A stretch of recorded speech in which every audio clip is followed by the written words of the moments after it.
Well, hey everyone, welcome to another episode of Kernels. My name is Sam Bouwers. I'm the consultant for continuing education at the State Library of Iowa. And with me today on this lovely feature in Kernels, we have Lenah Oltman from the Reinbeck Public Library. And if you're not familiar with Kernels, these are really light interview style, fast paced little sessions where we like to feature cool things that are happening in libraries around the state. And I first heard Lenah talk about the RAAR program during an endorsement discussion, and I reached back out to her to say, I think this looks kind of cool. Would you want to talk more about it? And she agreed. So Lenah is here today to tell us all about the Read All Around Reinbeck program, or RAAR. So Lenah, can you give us maybe just a little overview of what RAAR is and kind of how you got it off the ground? Yes, although I would prefer if you're gonna say it, you just gotta Oh, I don't know if you I'm up missed for the that. opportunity. Come on. Yes, Read All Around Rhinebeck, or RAR, is a fun play on words that gives our participants the opportunity to look behind the scenes of a handful of local resources and businesses. RAR is a destination or an off-site program. We replaced our regularly scheduled preschool program, story times, with RAR. So we had that happening, and this just kind of like upped the ante. So instead of having guest readers come and read in our building, we showed them that our building is not just walls. Our building is not contained to our address. Our library can go just about anywhere, if you ask me, if I get the right grant. Can go all around Rhinebeck, huh? Yeah, hence the name. There you So for go. this one, we did a collaborative story time with different destinations. So we went to the grocery store, and the grocery store owners, they did the story time. We went to the fire station. We went to an ice cream shop. A pharmacy. We went to a pharmacy. And the structure of it was show up to the location, line up outside, and I can show you because this was the important thing is it started there. So it's very important to have that sign saying wait outside till the librarian starts because as you can see that pharmacy isn't exactly huge, so it really needs to be an orderly event. So we started with a tour normally, and then they would ask questions at the tour, and then we would go. If the place wasn't big enough, we went and did a story time at a close location. So for this one, it was just across the street. There was a nice little park that that's us doing our tour. Wow, you Um, can see it's just the whole building got taken over by story time. How exciting. It did. And what I really love about this program is the parents are just as engaging as those kids. As you can see, we had a lot of parents with the kids. And they ask their questions and they're building connections with this gal is Val. She's part owner of that pharmacy, and she's answering questions and highlighting resources that they might not have known were at the pharmacy because they would just run in, grab what they need, and get out. So it's just building that relationship with these people outside of when you need that business. And then So good for the community overall. and small business owners. I mean, it was great. So then this is Val at the park across the street doing the story time. So they would read the book, and then Cherie, our story time librarian, she would do some finger plays that go with the theme and some songs. So What a yeah, money shot right there. Rhinebeck, right. Iowa, the beautiful mural in the background. That's just just a great way to feature so many assets all around town. I love it. Okay, you can see the marketing back there. I can't miss it. So. I bet the city loved it. Yeah. Oh, yes. And that's the fun thing is the pictures are outside of your walls of your typical programming. And so people look for those. And so definitely on social media, a lot more engagement from these photos than other things. So yeah. But also still very much featuring a library type activity. I mean, to have her sitting Mhm. there reading the book, engaging the kids. I mean, you can tell she's having fun. She did, So yes. And she that's doesn't even have awesome. kids that were at our story time. It was great. So how did you when we were kind of talking about this, I kind of thought like maybe you're sort of new at Reinbeck. Maybe it was a program you inherited, maybe you had all these cool programs and you got to build on it. But you kind of told me that this whole programming thing in general is a little new to your library. So how did you Yes. decide to kind of start here?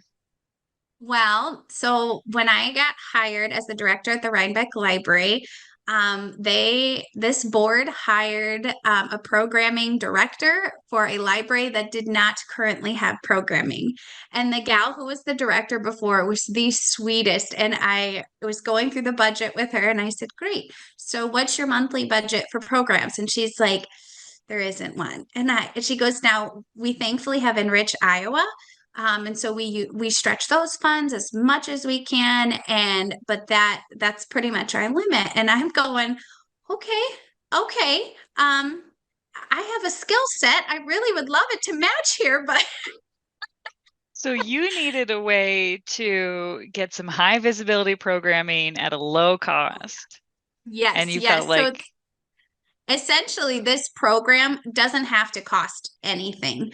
I did get the Max and Helen Guernsey grant. I got a grant for $7,500 to start programming for all ages at the Rhinebeck Public Library. With a caveat, they said we don't normally want to fund things that are going to be ongoing. And they said, and I said, "However, if you invest in us, I promise you it's a lot easier to continue funding when you have something up and running than it is to try to get somebody to buy into something that doesn't exist yet. So I'm asking you, help me get started, and then I'll get people excited." And this was one of those programs that was easy to get people excited about the library and doing things like this and opportunities like this. I used that grant, $250 of that grant for $50 for each program. But that $50 went all to like here, it went to the Rhinebeck Pharmacy. So what I did beforehand is I said, I would love to give something back from you guys to the participants. So what I asked for is if you wanted to do a coupon, is it a percentage off? If you want to do a giveaway, is there $50 worth of something I can give you? I can buy from you to be able to give to get people to come back to you. So the pharmacy had decided to do a percentage off, and I love what she chose. They actually sell books, and they did, I think it was 35% off of any book that was bought in that month. They could get 35% off if they say they heard about it from RAAR. So I was like, books, buying books. yes. And so then um, that was where that money, part of your grant money went yes. then was to providing that coupon, or so the pharmacy could provide that coupon. Mhm. So it didn't have to cost anything. I just wanted that to get a buy-in. At the grocery store that we did, they actually matched us, which is what I was hoping. Oh, cool. And we did $1. So we gave out 50 coupons for $2 off because the grocery store matched our donation. The ice cream shop, we gave them $50 and they gave every single person a scoop of ice cream. And we had over 100 people there. Like, I'm sorry, but they loved it. They were the sweetest, and they loved it. So Oh, that's so that fun. doesn't have to be a cost, but it was again $250. I feel like went a long ways. Yeah, absolutely. Now, this sounds like you have some really great collaborations with the local business owners, but on the library side, I mean, you're talking about crowds that size. How do you handle staffing these? I'm guessing you guys aren't a huge staff. Nope. So we are a town of Oh, this must be in the 1,600 ice cream people. shop. That is the ice cream shop. So they were all crowded around. Like this man read the book and was moving the whole time because he had to make a half circle for them to be able to see.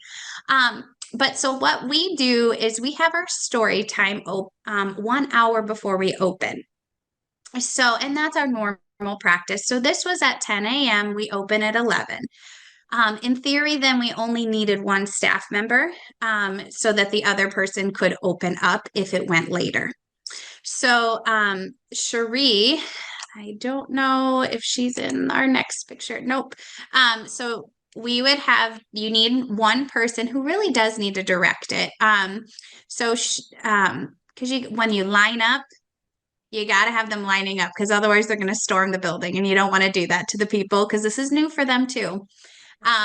So you got to be out there lining up, and let's be real, lining up is hard. So if you want to be extra, we did songs and rhymes while standing in line.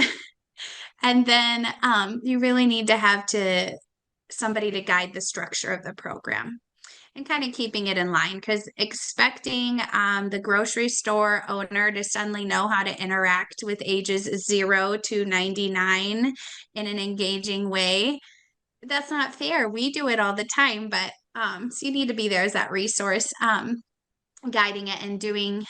Some of them were, no, I think all of ours did read the book, and none of them wanted to do like finger plays or anything like that. So What? That's the Cherie best did, part of story time. right? So Cherie, who is who I work with, she did those and sang with the kids. But yeah, so definitely, could you do it with just those one staff librarians? You could, yes. Just make sure it's outside of your open hours, because you can't be in two places at once. So, No, what? So what? I imagine if I'm doing this, the ice cream shop is one of my favorites, but what have been some of your favorite places to be for this program? So my gut instinct is immediately to say the ice cream shop, but surprisingly, that wasn't my favorite. It was I loved it, absolutely loved it, and yes, I enjoyed my free ice cream. And banana splits count as lunch, just so you know. Fruit, yeah, if there's fruit and Yeah. grains involved there, put some peanuts Oh on the yeah. top, you got protein. It was actually the grocery store was Oh my my favorite. goodness. Yep. Yep. So this was really neat. The other ones that we did, the structure was line up outside the building, and then we did a tour, and then we came and we sat down and we did a story time. It worked great. The kids were engaging. Now, the grocery store, we all went there. They all were given little aprons. That's above and beyond. That is just the best. And then they got and we did story time first for this Okay. one. Oh, Oop. sure. We did change that one. We did story time first because we knew that, first of all, I thought this activity, we were going to have maybe 35 to 40 people. We had almost in the hundreds every time.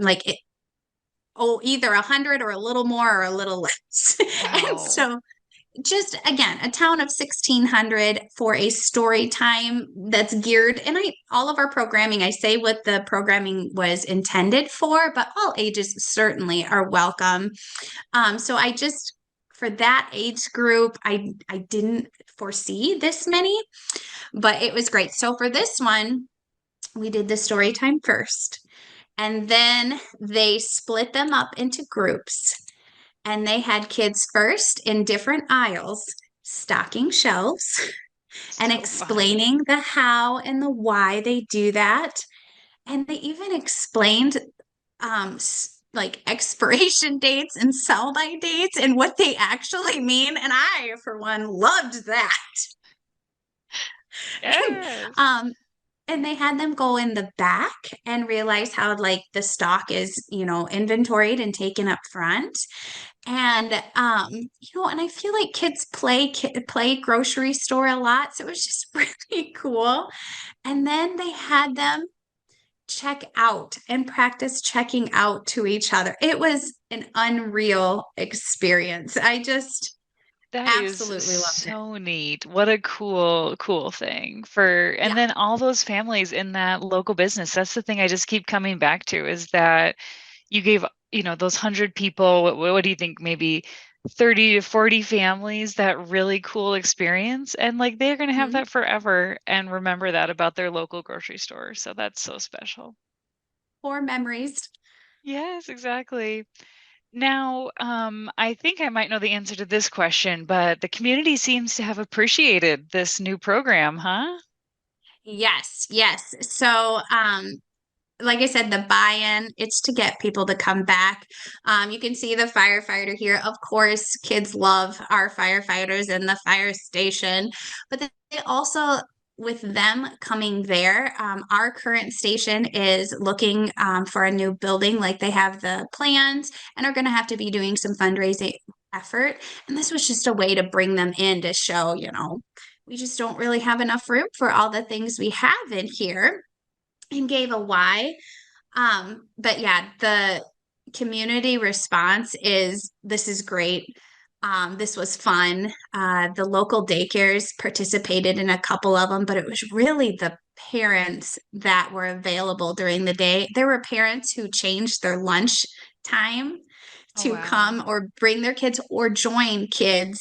Either they took them from the daycare or they joined them at the daycare because they wanted to be a part of this experience. So it was That's just, so it was a lot of special. positive. That's awesome. And so you mentioned kind of starting from zero with programming. Has the board been on board? Has the board been on board? I love to ask that question, with these changes, or has the board kind of been like, get back in the library? How No, this, they like it. this, so I also do some marketing, and so I worked on their social media presence. They didn't have a lot there in that. And one of the taglines I did is, you promote things, you put your books out there. But one of my favorite things to post is I will take a snapshot of something happening right then, and I tag it as a look at life in your library. And that's what I get told a lot from our board is we are creating things like RAAR that they want to be a staple. They have told me this is we're doing this every summer, right? um, this is the stuff that brings life into the library. This library has always had a really great collection, very um, diverse books. I love their collection of books. It just they were missing this one. I think pretty darn significant thing that was easy to bring, and this community was ready for it. So, yeah. Apparently, quite exciting. So this has been replaced your regular summer preschool story times going on for 2024 as well as you look into next year. Are you going to bring it back? Yes, so we've already spoken to our local conservation, and that one he's already agreed is going to be a tour or a walk along the trail. And I love it because it's read, renew, repeat, and all about Yeah. conservation. So it just seemed perfect. We're gonna do the bank. We Oh, so have cool. LSB Bank here, City Hall. Our city clerk, she said she might be brave enough. I said, well, I think you're committed. So I think they just get so Ooh. nervous because it's Yeah. out of their comfort zone. Um, and the coffee shop is in this year. So yeah, I Any can't changes that remember. you're thinking you are going to try and make? Yes. The biggest thing is because it is, I mean, marketing is very important. It's getting the information out, but because it's destination, you're going somewhere. So I did learn that I almost have to have somebody at the library, maybe even like 15 minutes before, because no matter how much we talked about it, how much we hung up flyers, we always had somebody who came to the library just wondering if it was there. Oh, right. Like, no, you need to head over to the grocery store now. Yes, So, yes. So I don't. Yeah, for the locations that we're picking for next year, it doesn't, I don't think it'll be feasible to walk. Like, I was like, Oh. should we have like we all walk together from the library? But it just won't work. But just finding a way to have signage at the library, I need to make sure, and at the location ahead of time, physical signs, not just digital. That was the biggest So thing. if I'm looking for a way to shake up my story times once in a while, or maybe for a series like this in the summer, what would you say to encourage me to do a all around my town kind of story time? Should I take it on? Probably can't come up with as cool as alliteration because I got lucky with Reinbeck. It's But true. You do seem to love an alliteration, and I appreciate that about you. I do, I do. I think that there's no reason not to, as long as you have the time, you're available to be able to have the opportunity to be working and not be in the building.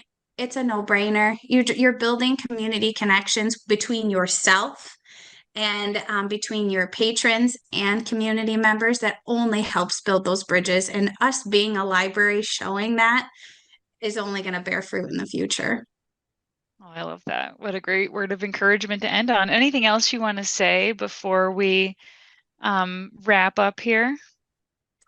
Um, I'm just really thankful where we're at for libraries. I was thinking of our libraries being 24/7 and accessible um, because of things like Bridges, because of or Libby, because of things like Brainfuse, because of our Wi-Fi access being 24/7 in the majority of our libraries. Our library is not stagnant. It is not stale. It is not static. It is ever moving and evolving. And programs like this just show people that our library is accessible because we have a diverse community and everybody has different resources. So I just like opportunities like this. So fabulous. What a great word to end on. And thank you, Lenah, for your work in Reinbeck and your time today sharing this kernel with us. I hope that folks are encouraged by the idea of a read around for their story times. I think it's really fun. I always like to close the kernels by saying, if you've got something going on in your library that you think we should know about, we want to feature it in a future kernel. So send me a note and reach out. We're going to include my contact info and Lenah's contact info on the closing slide here. But my sincere thanks to Lenah. What an exciting program. And thanks again, and enjoy the rest of your afternoon.